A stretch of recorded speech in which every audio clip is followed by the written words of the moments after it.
There is a phrase in French, which a friend just taught to me. On reconnaît le bonheur au bruit qu'il fait quand s'en va. That is a new theme I just discovered from my book.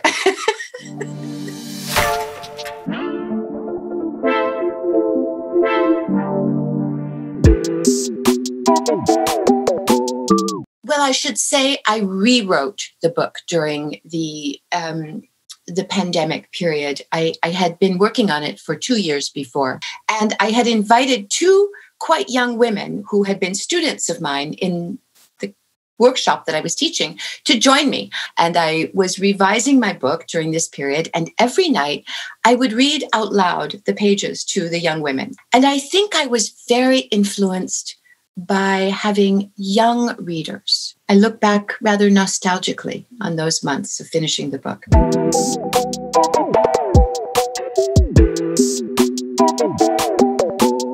The novel came out of my own experience of being a younger person, making a family, building a family, raising children on a farm in a quite rural setting many years ago. It was a time before internet, before social media, and it took on a new resonance, I think, because people were getting back to some of those things. You know, I don't know how it was in France, but in the United States, everybody was baking bread like crazy. You know?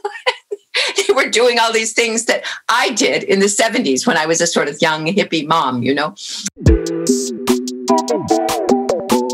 I wish that I had understood the power of letting go of bitterness. I didn't get to control my life, but I can make things happen on the page that may or may not have taken place in my life.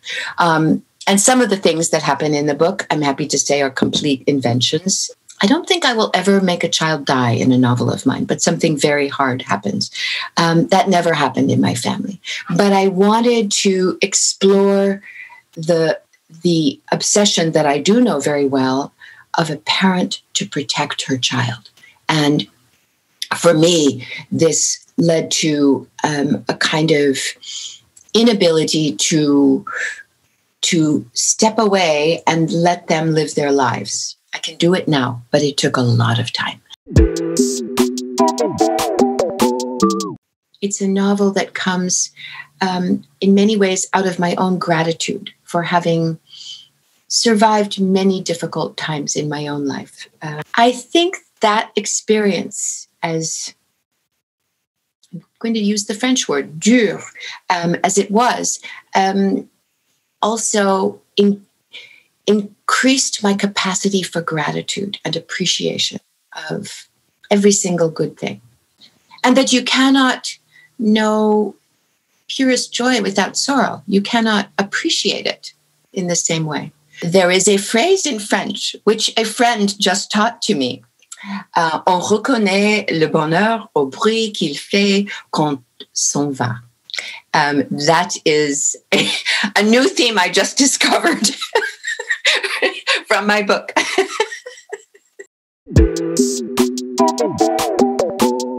I used to say of my own life, and I think Eleanor would say it of hers, there's a lot of me in Eleanor, the only way I will be part of a happy family is to give birth to one. So she's obsessed with making this family, and she wants to make it perfect, and she wants to protect it and build a sort of a wall around it so nothing bad will ever come in.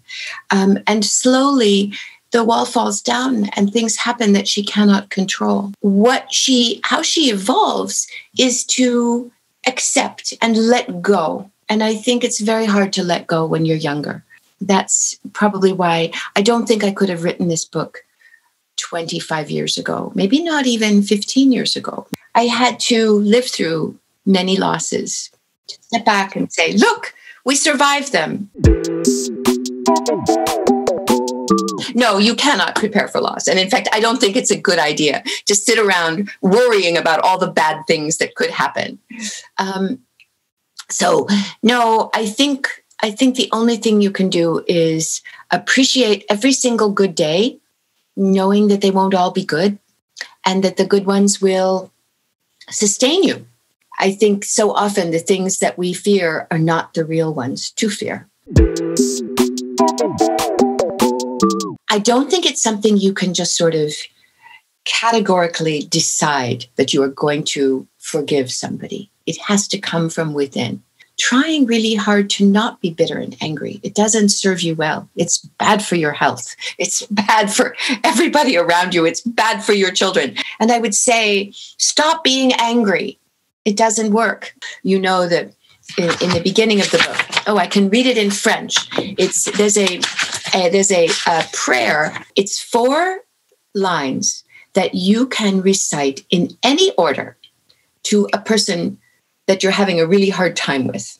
Je suis désolé. Je t'aime. Merci. S'il te plaît, pardonne-moi. But it has quite an effect.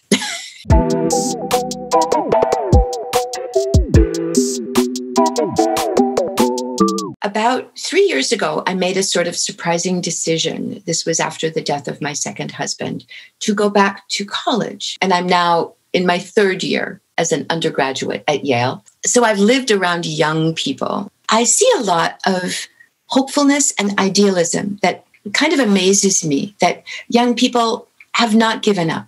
I'm glad that they are, because people my age, I think, who've lived through so many struggles are a bit tired. I am an optimist. I'm always an optimist. I think this book, as many painful things as happen in my story, it's a hopeful novel.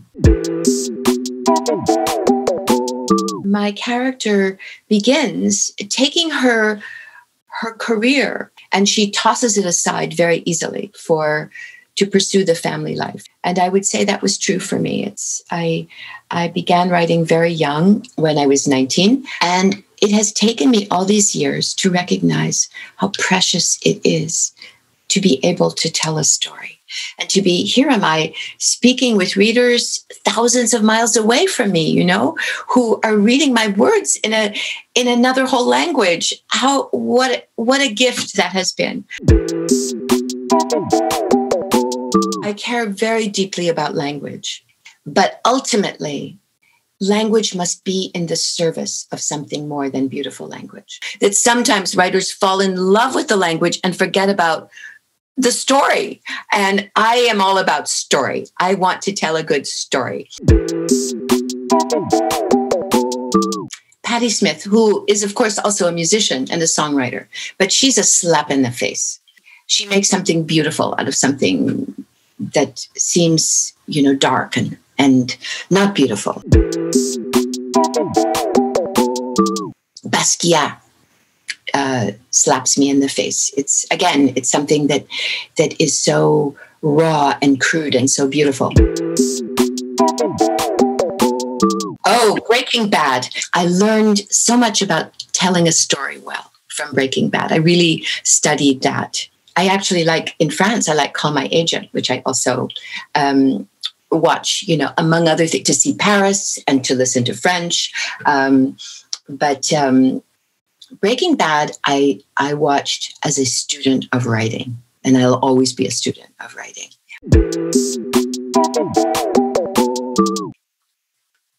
Finalement, on suivi à beaucoup de choses. On est transformé, mais on continue. Elle tourna la tête vers le ruisseau. Même maintenant, au milieu de l'été, l'eau se précipitait sur les rochers, mais quelque part, 1 kilomètre plus loin, ou 3 ou 5, le ruisseau coulerait toujours.